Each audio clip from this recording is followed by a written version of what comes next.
আজ যশোর বিজ্ঞান ও প্রযুক্তি বিশ্ববিদ্যালয়ে গণ ইফতারের আয়োজন করা হয়েছিল। এই গণ ইফতারের আয়োজন করে যশোর বিজ্ঞান ও প্রযুক্তি বিশ্ববিদ্যালয়ের স্বেচ্ছাসেবী সংগঠন উন্নতম মশির। উন্নতম মশিরের সদস্য সচিব জালিফ মাহমুদ বেঙ্গল প্রেসকে বলেন, পুরুষ ও মহিলাদের আলাদা আলাদা স্থানে বসে ইফতারের ব্যবস্থা রেখে এই ইফতারের আয়োজন করা হয়েছে। এখানে ভার্সিটি পড়ুয়া এবং ভার্সিটির আশেপাশের এলাকার প্রায় 2 থেকে 3 হাজার মানুষের উপস্থিতিতে এই ইফতারের আয়োজন করা হয়। আজকে আমাদের এখানে অন্যতম মসির জবিপ্রবি কর্তৃক গণ ইফতারের আয়োজন করা হয়েছে। গণ ইফতারের মূল প্রতিপাদ্য ছিল আমাদের মাহে রমজানের সাম্য ও রহমের বার্তাময় গণ ইফতার।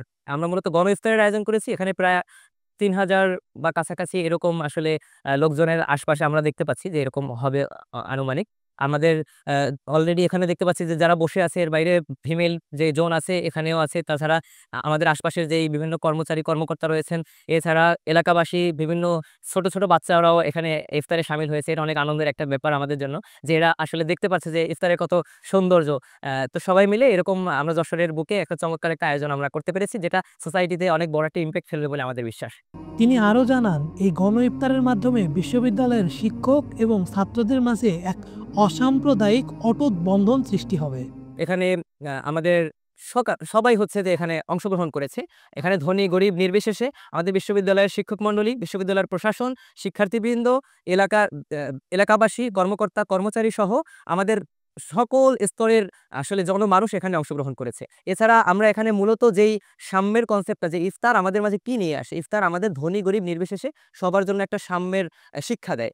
এছাড়া আমাদের একে অপরের প্রতি যেন দয়াশীল হই সেই শিক্ষাটা দেয়। ইফতার আমাদেরকে শিখায় যে কিভাবে একে অপরের সাথে পারস্পরিক সৌহার্দ্যপূর্ণ সম্পর্ক বজায় রাখতে হয়, এবং সেই শিক্ষাটাকেই সমাজটাকে যেন আমরা সুন্দর করতে পারি সেই হিসেবে আমরা সামাজিক সংগঠন উন্নতম মসির জবিপ্রবি আজকের এই আয়োজন করেছে। ইফতার মাহফিলে উপস্থিত শিক্ষকদের মধ্য থেকে জনাব তানভীর আহমেদ তার বক্তব্যে বলেন, সুন্নত মেনে রোজা রাখলে শরীরের প্রায় 80% রোগ থেকে মুক্তি পাওয়া সম্ভব। তো আমরা যেটা বলছিলাম যে রাসূলুল্লাহ সাল্লাল্লাহু আলাইহি সাল্লামের রোজাটা কেমন ছিল? নবীজি ইফতারিতে খেজুর পানিতে ইফতারি করতেন এবং মাগরিবের নামাজ পড়ে ব্যালান্স ডায়েট খেতেন। এরপরে কি? এরপরে সাহরিতে রাসূলুল্লাহ সাল্লাল্লাহু আলাইহি সাল্লাম আমরা যেটা দেখেছি যে খেজুর পানি দিয়ে ইফতারি করতেন।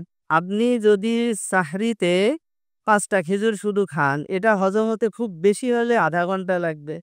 তার মানে ১ ঘন্টা পরে আপনি যদি ৫ টায় সাহরি করেন, ৬ টার সময় আপনার রক্তে কিন্তু গ্লুকোজ নেই। আর আমরা জানি যে আমাদের সুস্থ থাকার জন্যে, বেঁচে থাকার জন্য আমাদের মস্তিষ্কের স্বাভাবিক কাজের জন্যে ব্লাডে গ্লুকোজ লাগবে। আমাদের বিভিন্ন অঙ্গ স্বাভাবিকভাবে কাজ করার জন্যে কি লাগবে? শক্তি লাগে, এটিপি প্রোডাকশন হওয়া লাগে। যেটাকে আমরা লিপোলাইসিস বলি। এটা ভাঙা শুরু হবে। এবং ইনশাআল্লাহ আপনি যদি এইভাবে রোজা রাখতে থাকেন, কিছুদিন পরে দেখবেন যে আপনার চর্বির পরিমাণ অস্বাভাবিক কমে গিয়েছে।